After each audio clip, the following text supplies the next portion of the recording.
Sveiki visiem! Es pamanīju, ka jums ļoti patīk šausmu stāsti, tāpēc man ir iedvesma taisīt vēl un vēl šos šausmu stāstus.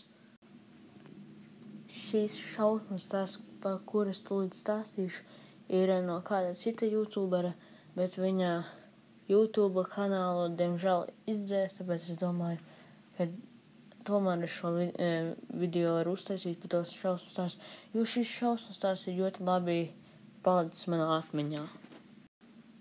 Fotografija. Reiz kāds zēns, ejot no skolas, gāja caur mežu, un uz zemes atrada fotogrāfiju skaistu meiteni, turot 2 pirkstus. Viņam šī fotogrāfija iepatikās, tāpēc viņš pacēla un gāja tālāk. Pēc neilga laika viņš ieraudzīja šo meiteni skrienot projām no viņa. Viņš skrēja pakaļ, bet tā arī nenoķēra, viņa kaut kur aizskrēja.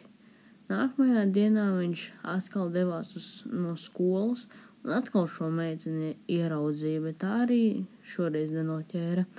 Viņš nākamajā dienā skolā visiem izjautāja, vai nav kāds redzējis šo meiteni.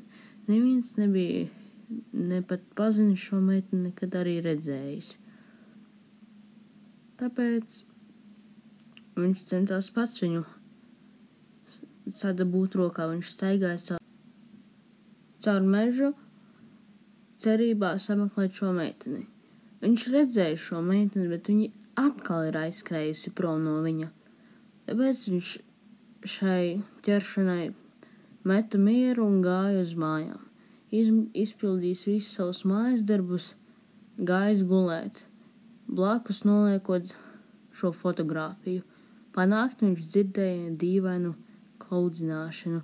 Viņš paskatījās pa logu, un tā bija tā meitene, kura visu laiku no viņa bēga. Viņš paņēma fotogrāfiju, pa kluso izlīd pa logu un skrēja pakaļ tai meitenei. Viņš nekādīgi viņu nevarēja noķert. Skrienot caur mežu, viņš domāja, ka viņš tūlīt noķers. Skrienot pāri ceļam, viņu notrieca mašīna.